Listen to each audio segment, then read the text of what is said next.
Today we are joined by Yousef, also known as Joe Gaza 93 on Instagram. He's a nurse, social media activist, and humanitarian. Joe has shared a lot of content with us this past May, especially with respect to the assaults on Gaza. I'm actually getting to know Gaza through you.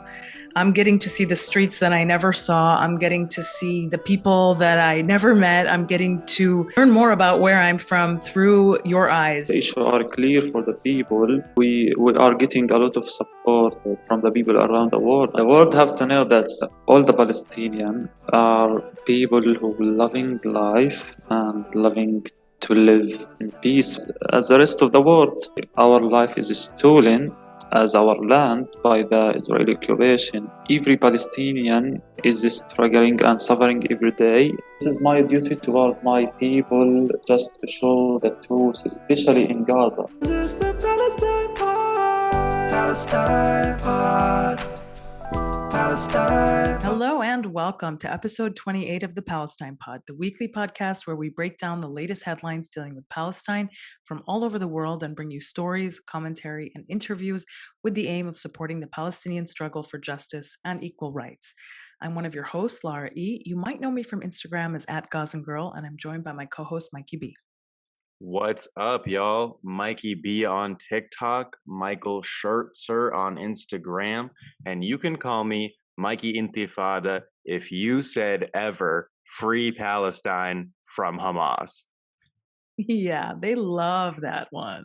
That's one of their favorite lines. It really is. Before we get into today's episode, please like, comment, and subscribe if you hang out with us on YouTube. If you're listening on a podcast app, subscribe and leave a review. As always, you can find our full episodes and sources on Palestinepod.com. And if you want to get involved in the conversation, reach out to us at palestinepod@gmail.com and follow us on Instagram @thepalestinepod. We also have a lot of super exciting stuff happening over on Patreon. So if you love the Palestine Pod and you want to support the project, please join our Patreon where you get early access to the Palestine Pod episodes every week and an additional 1 to 2 podcasts per week, including our latest creation that we call the Patreon Pod. It's a little bit more laid back, a little bit more casual. We talk about everything from pop culture to politics to Palestine. We also are doing our monthly Zoom happy hours with Michael and myself. So some really exciting stuff. You can find us over there at patreon.com/Palestine. Today we are joined by Yousef, also known as Joe Gaza 93 on Instagram. He's a nurse, a social media activist, and humanitarian. Joe has shared a lot of content with us this past May, especially with respect to the assaults on Gaza. We've had a lot of you ask us to bring Joe Gaza on the podcast. We're so excited to have him today. Joe, welcome to the Palestine Pod. Thank you for hosting me. It's my pleasure to be in such an occasion. So, Joe, I want our listeners to get to know you a little bit better because we see all of the content that you're putting out there from Gaza. You're showing us life on the ground. You're showing us images and videos of Gaza, of the streets of Gaza. I'm actually getting to know Gaza through you. I'm getting to see the streets that I never saw. I'm getting to see the people that I never met. I'm getting to learn more about where I'm from through your eyes. And it's been really incredible to follow you and have access to those images, to those sounds, to those videos. But let's get to know you a little bit better, and then we'll get into a little bit of your work and then also your work on social media. So can you tell us first, where did you grow up in Gaza and where is your family from originally? Are they from Gaza or are they from the 48 territory? My name is Yousef Mohammed Mema. I'm from Gaza Strip. I'm living in Sheikh Radwan neighborhood in Gaza city. My grandparents are originally from the occupied land of 48. They are from Al-Majdal city, which is located in the south of Palestine, near the coast of the Mediterranean Sea.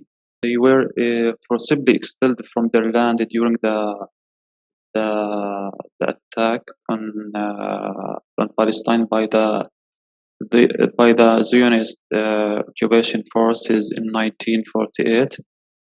They then escaped toward Gaza, lived in Gaza. I grew up in Gaza city. My family and I living in Sheikh Radwan neighborhood.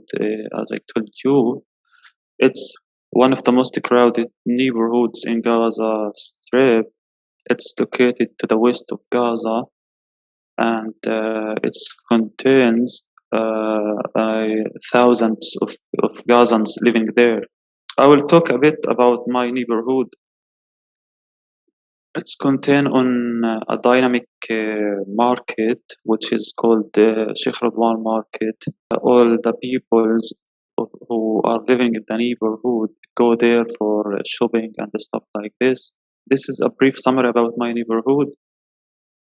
I will speak about myself. I'm a nurse, graduated from nursing college in 2013, and in 2016 I upgraded my degree and got baccalaureate degree in nursing, BA.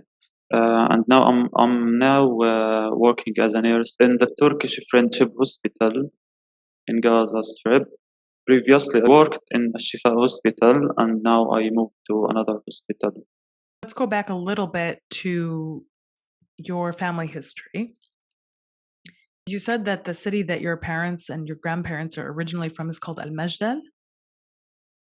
Yes. So is that Yeah. Tiberias? Do you know if in English if that's Tiberias? Because I looked up Al-Majdal and it says Tiberias. I think it's called Ashkelon in Hebrew. Oh, okay. Yeah, it's called Ashkelon, but in Arabic it's called Al-Majdal, which is popular here. Got it. Many people expelled from Al-Majdal city and escaped to Gaza during the invasion by During the occupation. Nakba. Yeah, during the Nakba, exactly. They escaped from their land forcibly, for sure. They came to Gaza. Yeah, I see it. So it's actually very close to Gaza, right? Yes. Yeah, It's very it's not close. far. It's a few kilometers far away from Gaza.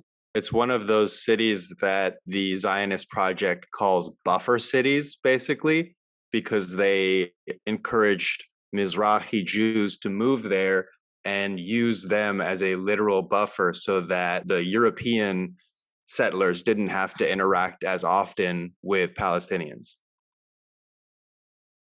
And also any like rocket fire that comes to and from initially would fall in those cities, in Ashkelon and Ashdod and all of those cities that are close to Gaza.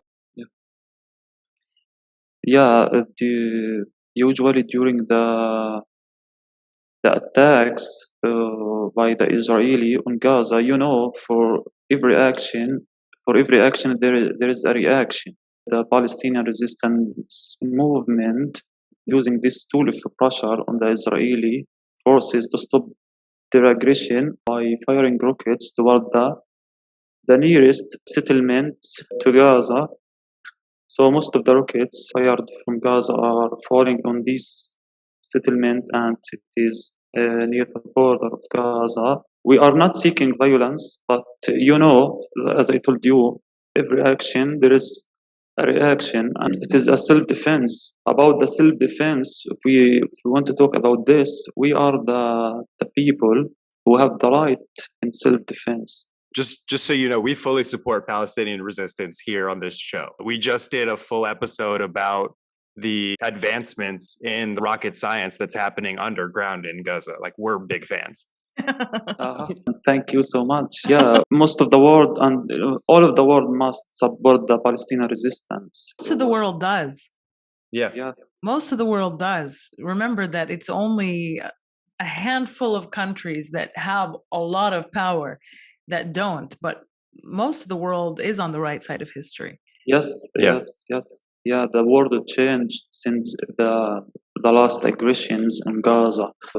The world people starting to wake up and to know the truth about the violence and the terror Palestinians are living under it. The issues are clear for the people. Honestly, we are getting a lot of support from the people around the world, and this is This is a thing make us happy. That's where people starting to wake up and spread the word about the Palestinian case and support it by all the available ways. And these things are helping the Palestinian in many aspects. We hope, inshallah, one day that the governments of the big countries will take an action that will help the Palestinian on the ground and change their hard reality. Yeah, you were telling me in May that you were getting so many messages of support from people, like thousands of messages from people all over the world. Were you Yeah. surprised at the amount of support? Yes, to be honest, I didn't expect that I will receive this amount of support. I was just a normal person having an Instagram page, sharing his daily life and some stories. I'm not active. I wasn't active so much on Instagram, but during the aggression, the followers number like jumped from 1K to 30K, and this was surprising me so much. I wasn't accepting that one day that this will happen.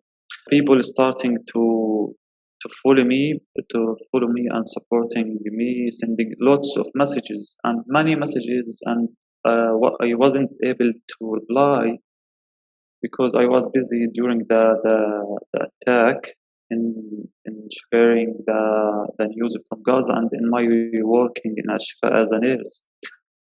But I'm really appreciate every single person sending a support and love message to me. Thank you from the heart for your support. We really appreciate it. And the story begin, as I told you, it's like unexpected. And after seeing that big number of followers, I started to share everything on Instagram to let people know about the situation on the ground and how things going on the ground. So the support, yeah, surprised me, and in the same time make me happy because people are interested in the case and in the issue, and they supporting the people of Palestine. Yeah, you said something really interesting. You said I was just a regular guy. And I feel like all of the people who we look up to in history, like Malcolm X, Kwame Ture, all of those people, they were just regular people who rose to an occasion, just like you, right? And like it's so hard to know in the moment, like what history is going to perceive us as. But when we look back, we can always say, like, oh, wow, they really stood up and delivered for their people. Yeah, this is an inspiration for me, and I'm not seeking to be that famous person or something like that. But I this is my duty toward my people, just to show the truth, to transfer the truth to the people around the world about our issue and our situation here, especially in Gaza. You know how hard the situation here. Spreading the word and sharing the news of Gaza to the biggest number of the people around the world, because we know that the big TV channels and media news doesn't show you the truth as it on the reality on the ground. So my goal is to let people know how the situation on the ground 100%. Yeah, there's something really powerful in sharing the firsthand accounts of your life in real time. You and I went live in May during one of the evenings of the Yes. bombings and the Israeli assaults. And it taught me and everyone watching more than they could have ever learned from reading anything about Gaza. Yes, because we were interrupted. Our conversation was interrupted by the sounds of drones, by the sounds of shelling, by your house shaking, by by just the sheer emotion of the moment. And I think very few people have ever had an experience like that in their life. But if you live in Gaza, you've not only lived that once or twice or three times. If you're like 25 years old, you've lived it at least four times in your life. Because yes, exactly. ever since the Israeli disengagement of Gaza, when they removed their settlers, Israel has been attacking Gaza from above and does so every few years and commits genocide every couple of years. And it does so in full impunity. There's no accountability. And we hear about it. We hear about the numbers of the people who are killed, the houses that are demolished, the people that are injured. But very few people know anybody in Gaza. Most people would never, much less have the opportunity to actually witness what it's like to live in those circumstances. And, we went live for like what, an hour? You shared some video clips, every day you were sharing video clips of what was going on, but you were living it 24/7. And I think that the power that is contained in what you were able to share with the world is really what got people's attention, because you can read about it in the news, it won't impact you the same way. Yes, And, to know that this is your daily reality, to know that this is what your struggle is, I think is really, really powerful and has to impact you if you're paying attention. It has to impact you if you're a human being. It has to impact you if you have some level of humanity in you. You can't watch that and not be changed and not immediately understand what this is about. All my respect to you, Joe, because it probably, it can't be easy to have to live it and then also feel that responsibility to no, I have to teach people too. Like, it's exhausting.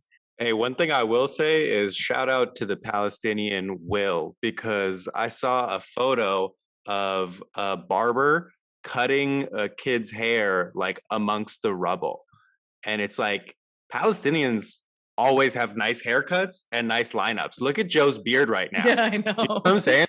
So your Can't beard, you? look at my beard, look at your beard. You know what I'm saying? Like, I'm giving off whistleblower vibes. You look great. You look like Julian Assange. your beard is Yeah, hey, I'm stuck in the Ecuadorian embassy and I'd like some help. Send help. Thank you guys so much, Wallah, for your support. And by the way, your beard look great. Thank you Great. so much. Thank you so much. Thank you, guys. Alhamdulillah. Thank you so much. And thank you, Lara, for. I remember that day where I asked you. You were live on video, so I asked you to host me, and my main goal was to show you and to show your followers, because you have a number of followers. I think I wasn't have followers, so my main idea and goal was to show the world this hard night we lived through. It is really was one of the most hardest night in my life. Yes, I was holding the phone and opening live video, but the fear is fear and horror is horror. It was a really hard night for us. Continuous pumping. They pumped the area where I am right now, where is my aunt house. The news during this day spoke about the 60 Israeli warplanes, 16 were above the sky and were bombing Gaza. They bombed a whole neighborhood in the north of Gaza, in addition to many buildings and houses. We woke up in the next day and we see the huge damage. That really was hard night. I can't forget it. But yeah, the video are get get viral, spread, and many people watched it. I can speak until the morning about this night. It's really was one of the hardest night. The Israeli war plans want to stopping bombing Gaza all the night. They launched more than 160 airstrike, and they bombed the north of Gaza Strip in Beit Lahia and in Beit Lahia town, in Al Atatra area, and in Sheikh Zayed area. They bombed those area and made a huge damage to the houses, to the street, to the buildings. And I remember that during this night, maybe 30 Palestinians were killed. Most of them are kids and children.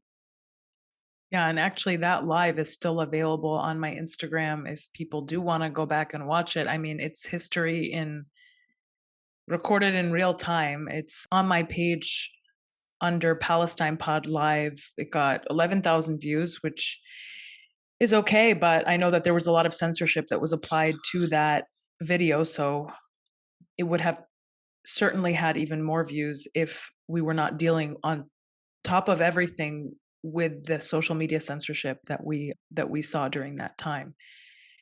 And you tell us the number of F-16s that were in the air. You talk about the number of airstrikes, but you know, watching it and speaking to you, it was every couple of seconds there was an explosion. I mean, we couldn't. There were moments where I couldn't ask a question and you couldn't respond because it was every few seconds. The shelling was continuous during the live. Continuous, nonstop. During my live video, if you remember. Yeah. Yes, non-stop. It lasted for a long time, maybe 10 minutes. Continuous pump. Can you imagine? Yeah. With the huge sound of tons, that huge sounds of rockets contain tons of explosive materials. So the atmosphere was really terrified for the people. And you can't imagine how many child live in Gaza, how their psychological status was during these moments. Most of the children and all of the people in Gaza, all of us need psychology therapy, maybe, because what we lived through, it's not easy. Yeah. Even the normal days in Gaza for us consider a struggling. It's not like the normal days in any different places around the world. Every day we woke up in Gaza, we woke up for a new struggle, a new challenge, very hard, and nobody will feel how hard it is, except if you lived here. If I explained, I will not I will not bring the whole view for you about the situation. Yeah, because there's a lot of layers operating at the same time. It's, you have the Israeli siege on one side, you have the Egyptian siege on another side. You have the fact that the people of Gaza are mostly refugees from the creation of the state of Israel. So for generations now, they have had their lives interrupted because they are mostly refugees dating back to the Nakba. Yes, exactly. They are not living they are living in Palestine, and Gaza Strip is a part of Palestine, but they are not living in their main cities. They're not living in their ancestral homelands, right? Can you repeat, please? Like ancestral homeland it means like the town or the city that your family is from, right? And it's a term that the Zionists have like stolen from Palestinians. Zionists who are from like New Jersey claim to be from Palestine from like thousands of years ago. They say it's our ancestral homeland, but it's actually your ancestral homeland. Thank you for the clarification. We're having trouble hearing you. Can so you give it a sec. turn the video off and on and try and come back? Like, just because it's glitching a lot. The Zionists do this to our Zoom anytime we have Do you hear any good content. What type of internet they got out in Gaza? What's the provider? Literally 2G. Like, the cellular network is still 2G. Dang. Because the Zionists won't let them have 4G or 5G. And the West Bank is on 3G. But that's only because there's settlers there. Palestinians are so crafty, though. I feel like a couple of them probably got 4G. You know, like on the down low. You know how crafty people in Gaza are? They run the cars on cooking oil. That's actually better for the environment. They run that's a good cars look. on vegetable oil when there's not enough gasoline, because the Zionists don't let them have all the gasoline. Yes, I lived through this phase. It was in 2010, I think. Yeah, the car's driver are used the cooking oil instead of the gasoline because it was not available, and we lived through a crisis like in Lebanon right now.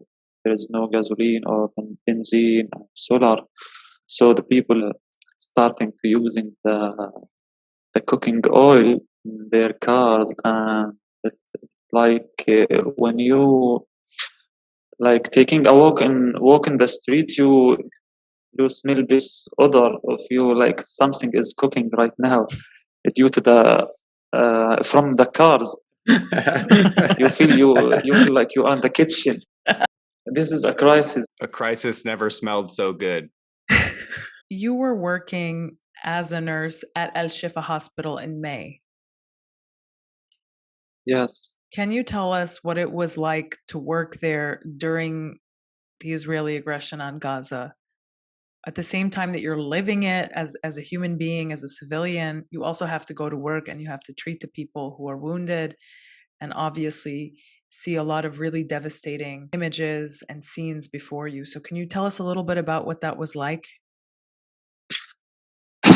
Yes, I was working in Ashifa Hospital during the attack of May in the orthopedic department, where we were receiving the injuries of the Israeli attack. The people who having injuries in their bone and in their outer skin were entering. They were entering to our department. I will speak about my life during this period, as we were as a Palestinian civilian living in Gaza. I was having difficulties going to the hospital during the aggression and during the attack. I remember that one day my shift ended at 7 p.m. and it's time to leave the hospital, but I slept in the hospital because the situation outside the hospital was scary. The sky full of warplanes and armed drones, and no cars, no taxis, uh, so I can't leave the hospital and go to the home. So I remember that I said to myself, I will sleep in the hospital. An Israeli shelling happened in a Zaytun neighborhood, and the ambulances started to arrive to the hospital with injuries and bodies. I think two people were come as a bodies to the hospital, and we received during this night about 5 youth suffering from different injuries in their lower limb and in their arms, and their injuries was hard. We finished working with them maybe at 4 a.m. We were 4 nurses and about 3 doctors. We do the necessary to the injuries and provide them medical treatment. But to be honest, most of them, their injuries was difficult and need a lot of surgical, like plastic surgical. Those youth still until this time still suffering from their wounds due to the rockets used by the Israeli warplanes. It's full of shrapnels that causing a huge damage to the bone and to the skin. The work in the hospital was really hard during the war days. To be nurse in the hospital during the war days and the attack days is different from being a nurse during the normal days. The work really was hard, and we were working under pressure. We were every shift for every shift we have 4 nurses and maybe 3 doctors. The capacity of the department is 22 beds, so we were working under pressure. And I remember that I was providing the medical treatment to the patient, and in the same time I was recording. I was covering the news in general about the attack to let people know about the situation in the hospital and on the ground. And I will speak also about the leaving and coming to the hospital. It's really was dangerous. And I remember one day that I went walking on my feet to the hospital because there was cars in the street, but a few numbers of taxi cars. I was really feel scary to take one to go to the hospital, so I walked on my feet to the hospital. And what made me scary that during the Israeli attack on Gaza, the Israeli armed drones bombed the taxi and killed 5 Palestinians inside it, including a woman. She was intending to visit her daughter and bringing her some food. They bombed the car and killed the people inside it. So a taxi during the war was a dangerous thing. So the hospital nearly far away from me, about 4 kilometers. So I remember this day I moved to the hospital walking on my feet. Yeah, we faced a lot of difficulties, but you know, because we have a shortage of nurses, I said to myself, I will go whatever it will cost me to go and do my duty and serve my people during these hard days. Your story is very inspiring and it's humbling at the same time. It's just my duty, so yeah, it's clearly not one of those jobs that you could just call out sick on anytime. Even if you wish you could. I wish if I could do more. Wallah. You said that the capacity of your department was 22 beds. Were there days during the assaults in May where all 22 beds are filled and you have people just all over the hospital? Yeah, the department was full of cases, full of injuries, and all the time. Sometimes we transfer some cases who need intensive care, and and the same time that they sending us a new injury. So it's always occupied. Even in the normal days, most of the days are occupied. The beds are occupied with patients. Some cases were transferred to other department. Like these cases are surgical, they were putting them in medical departments because there is no enough beds in the surgical departments. This is how they were deal with this crisis. You also mentioned how you were able to provide some level of care, but that most of the wounded that came actually needed much more intensive intervention like plastic surgery or more complex surgeries. And I wonder, is it because you didn't have the equipment because of the siege? Are you working with a lot of restrictions in terms of equipment? Is it because you're just short staffed in general? Is it because of the electricity, since Israel is minimizing and restricting the amount of electricity that Gaza has? What are the conditions that you're working in? Can you tell us more about that? The medical condition in Gaza in general, let me say that we have a shortage in the medical supplies and equipment in general.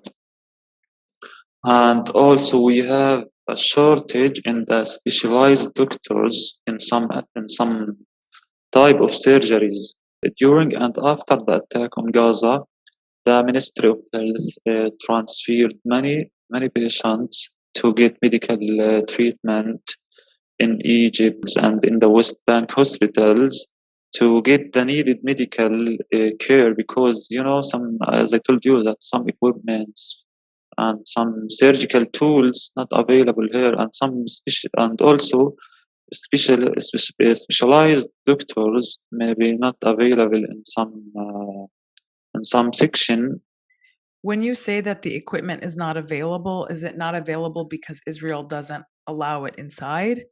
Yeah, I think the Israeli siege is the main reason in the shortage of many equipments, and in, because they are controlling the crossing and what to pass, what to not, what to enter, what to not enter. So they are controlling everything, and I think the main reason is the siege and the occupation and the closure of the crossing. Many governments maybe tried to send equipment and tried to send some medical tools and supplies, but the crossing were the main problem because it's controlled by the Israeli side.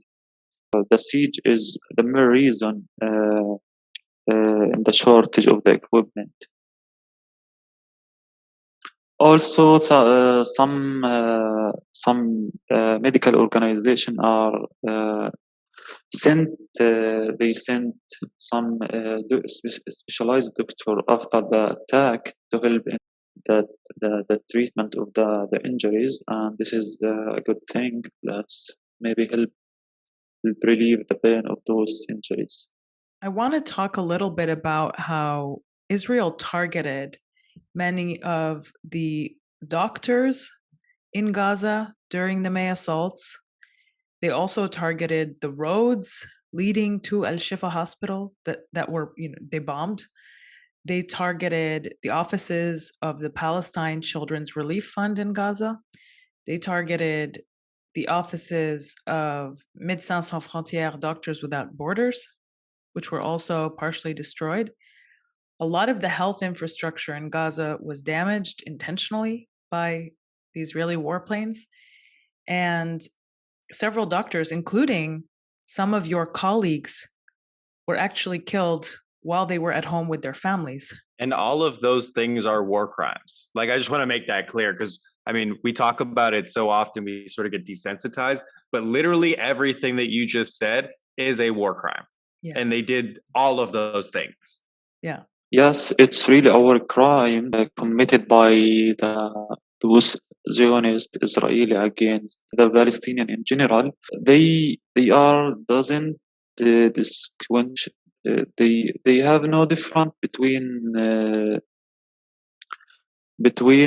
doctors, nurses, normal person, a guy in the resistance, working in the resistance faction. Everyone is targeted here. And yes, I remember during the day of targeting Al Wahda Street, which is lead to the Shifa Hospital. It's one of the main road in Gaza Strip, and every day I'm walking in this street. I will pass by the car.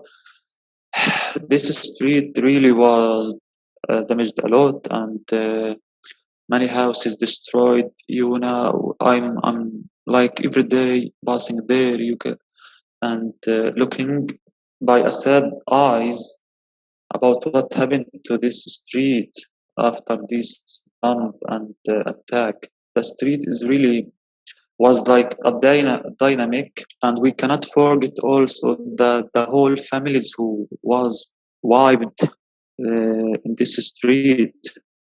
We talking about 50 maybe Palestinians were killed in their houses during this night of bombing Al Wahda Street while they are sleeping safely in their houses. Among them, two doctors in Shifa Hospital, including Dr. Abu Auf, one of the beloved doctors in Gaza who was working in the medical reception in a Shifa Hospital.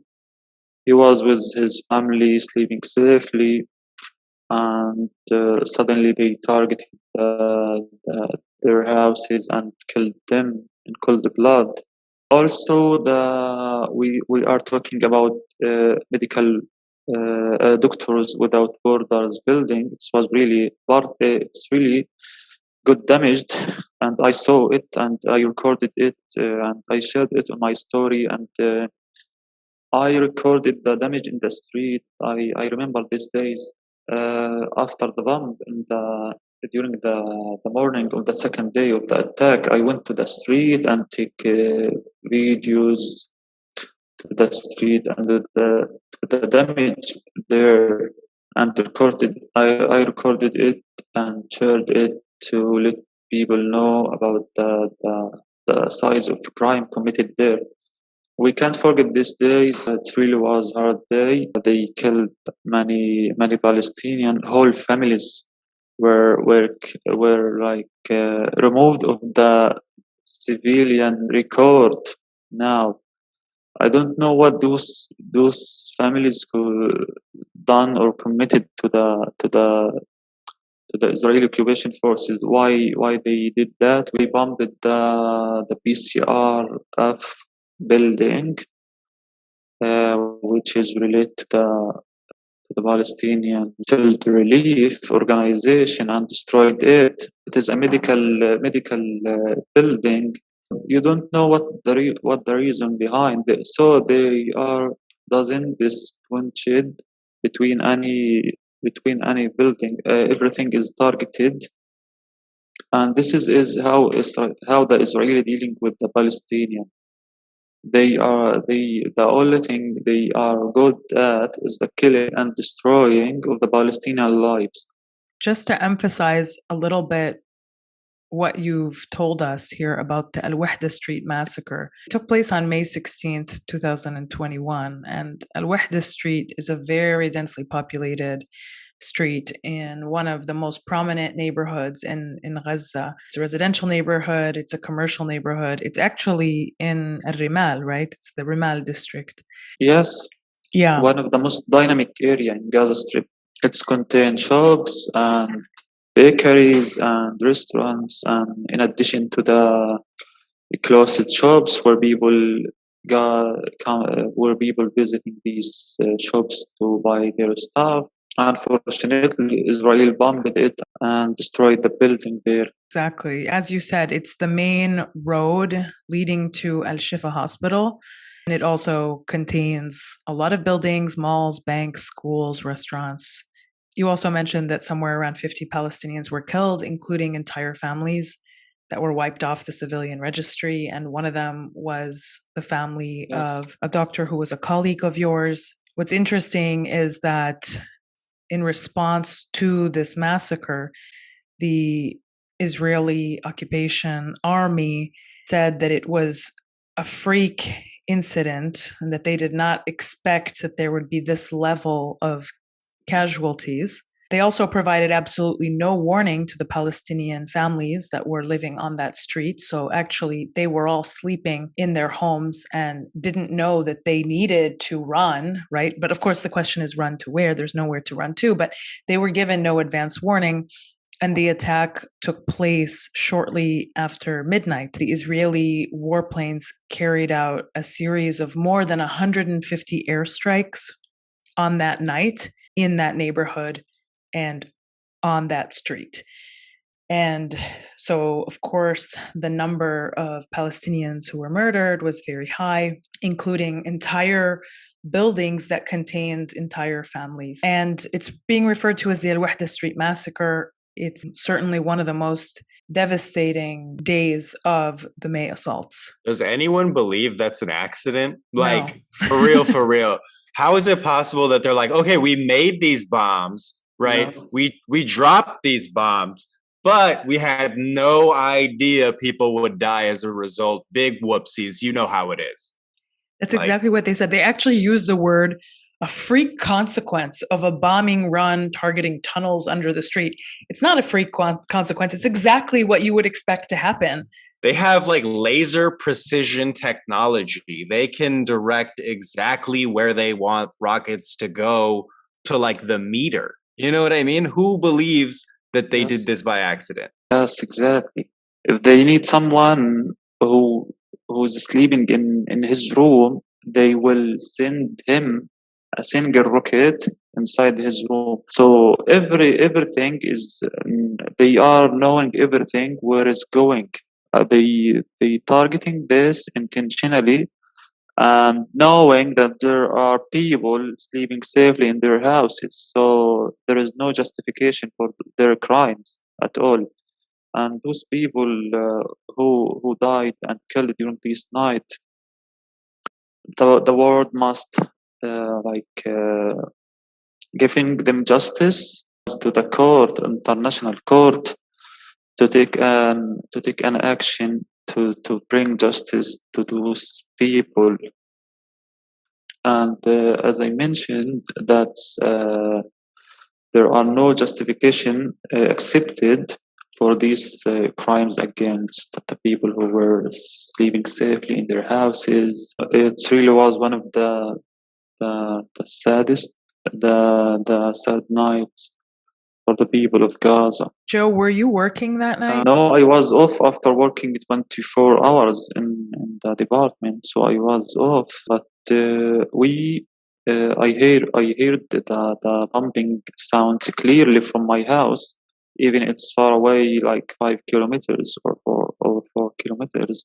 But it really was a heavy shelling that make you jump from your bed during the night due to the heavy sounds of this bomb. In the second day during the morning after the ending of the bomb, I visited the place and recorded everything, and I shared it in my story. I also went to the hospital to see how the situation going on there during the morning, and they were bringing people from under the rubble, and we can say every few minutes they bringing a new body to the hospital. We are talking about large buildings were destroyed completely, and we don't have here an advanced material or to remove the rebels. Ambulance and civilian workers were working manually to remove the bodies from under the rubble. We don't have advanced equipment, to remove this rubble. So they facing a lot of difficulties to bring the people out of this rubble. Maybe some people were alive under the rubble, and because of the weak process of bringing those body out of the rubble, they died. I went to the hospital when I visited the street to see how the things going in the hospital. And as I told you, they were bringing bodies to the hospital from under the rubble because the building are away like 300 meters just from the hospital. So people were So removing bodies from the rubble by hand, is what you're saying, because you didn't have any advanced machinery that comes in because of the siege in Gaza? yes, exactly. Wow. We have some equipment, but not that advanced equipment.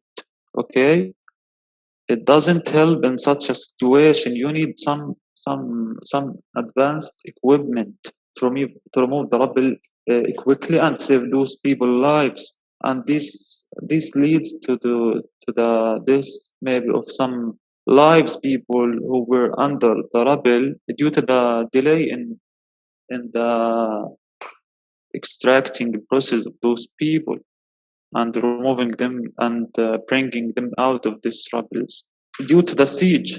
Let's speak about the siege that the cars 4x4 is not allowed to enter Gaza from the Israeli side. Well, I don't know why. Is this dangerous for them to have a 4x4 car or jeep? Yeah, this is a simple example. Yeah, let's talk about it in its totality, right? So they destroy something with a rocket. Let's back it up, right? They obviously they ethnically cleanse people from their homes, concentrate them in ghettos, target them with advanced military technology, and then stop any sort of relief effort from coming in because of the siege, right? Did that come through? Can you just repeat the last thing? It was like a little summary of like everything in totality. So they started in 48 by ethnically cleansing everyone, right? They concentrated everybody in Gaza and then put Gaza under siege so that people couldn't have Yeah. access to things from the outside world. Then they bomb Gaza while it's under siege, right? And Gaza is unable to provide adequate medical relief because of the siege from the outside world. So it's like full scale genocide. Yes, yes.